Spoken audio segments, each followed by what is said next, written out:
It's time to get real. It's time to get raw. It's time to look ourselves in the mirror and come to the resolve that this version of ourself is not going to carry us in the stretch. I've been this version of myself long enough that if I don't change, if I don't do something about this, then I'm going to find myself bankrupt. Having that faith, that vulnerability to just see things that are hard to see. You got to get comfortable being uncomfortable. So can you handle the truth?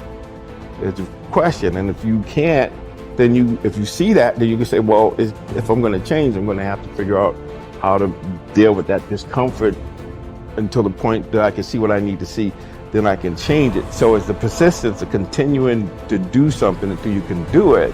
Can't is not an option. It's either I will or I won't. I can, I know I can, but I will or I won't, you know, and that's the thing. And in some cases, you may try your hardest and you just don't win, or you don't pass a test, or you don't succeed. That's part of life. Understanding it's going to take hard work, discipline, and learning how to work with other people in order to get to the next level. There's not other people that aren't holding you back. Your boss isn't holding you back. Your parents aren't holding you back. Those are excuses. To me, there's no such thing as luck, okay? All luck is preparation meeting opportunity. Plain and simple. Once I realized that I could get better at anything, it dawned on me that how I spend my time is a spiritual consideration. And I didn't want to die with potential that I failed to turn into skill set.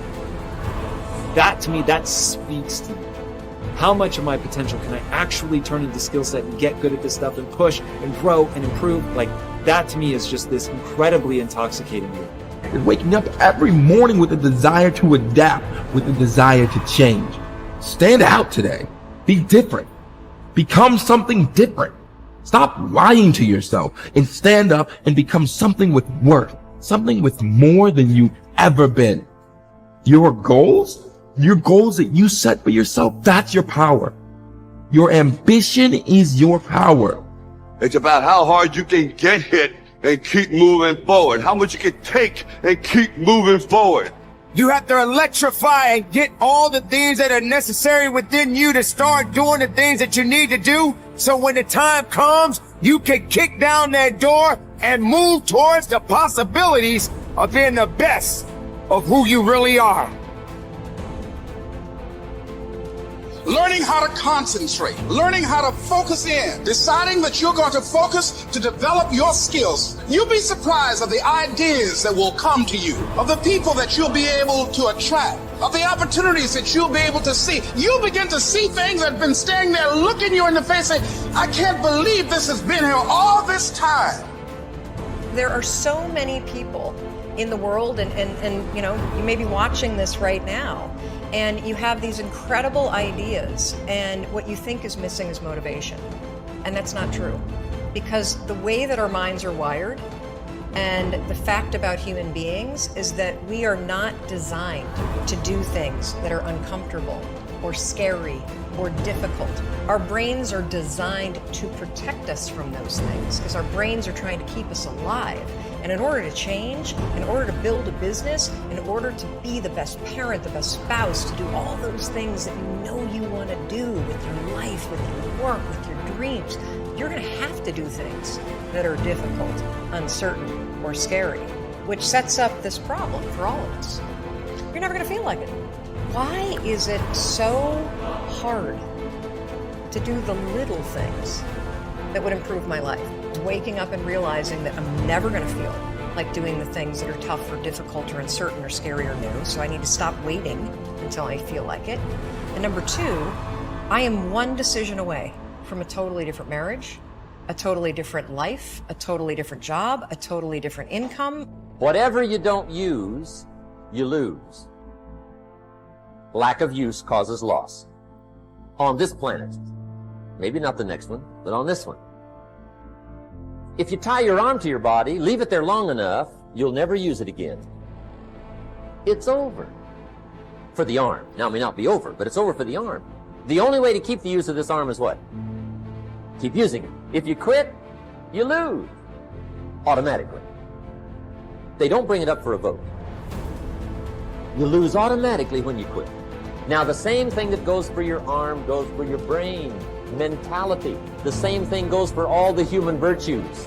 Ambition, unused, decline. Strong feelings, unused, diminish. It doesn't grow, it diminishes. Faith, unused, decreases. It's a law. Vitality, unused, diminishes. Energy, unused, decreases. The guy says, well, I'm going to save up my energy. You can't do that. That's like trying to save today, put it on the end of the year. See, you can't do that. They'll come take you away. If you don't use today, what? It's lost. The guy says, well, I'll work twice as hard tomorrow to make up for it. See, that's foolish. You could have done that anyway. Today unused is lost. A talent unused is lost. An ability unused is lost. So here's one of the key expressions of the evening. Take a new inventory of yourself. Starting tomorrow, new project. Take a new inventory. And make sure that all of your talent and ability and mentality and ingenuity and vitality and strong feelings, faith, courage, make sure that all you've got is being used. Otherwise, you lose. Resolve to focus on the solution and what can be done now, rather than on what happened and who's to blame. Think in terms of the actions you can take to resolve the situation, rather than what went wrong and who is to blame. To remain optimistic, look for the good in every situation. When you look for something good, you will always find something good. Furthermore, while you're looking for something good, because your conscious mind can hold only one thought at a time, you will automatically become positive, optimistic, and back in full control. Seek the valuable lesson in every problem or difficulty. Every setback you face contains one or more lessons that have been sent to you to help you be more successful in the future. The difference between successes and failures is simple. Failures feel sorry for themselves when things go wrong, whereas successful people look for the valuable lesson they can learn that will help them in the future. Normal Vincent Peale used to say, when God wants to send you a gift, he wraps it up in a problem. The bigger the gift that God wants to send you, the bigger the problem he wraps it up in.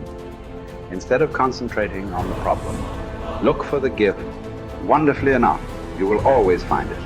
What's more, sometimes the gift or valuable lesson can be of far greater value than the cost of the problem itself. Sometimes one lesson that you learn in dealing with a problem can be the key to your long-term success.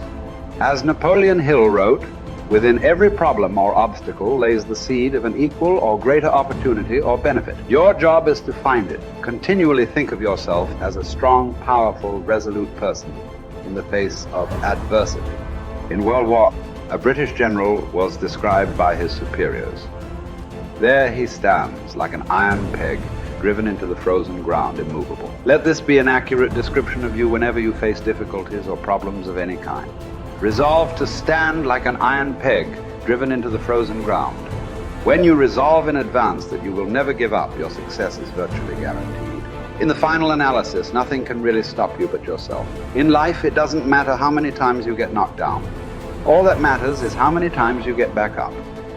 If you continue to get back up and press onward, you must eventually reach your goal. Each time you exert yourself, discipline to persist in the face of adversity, you also increase your self-esteem and self-confidence.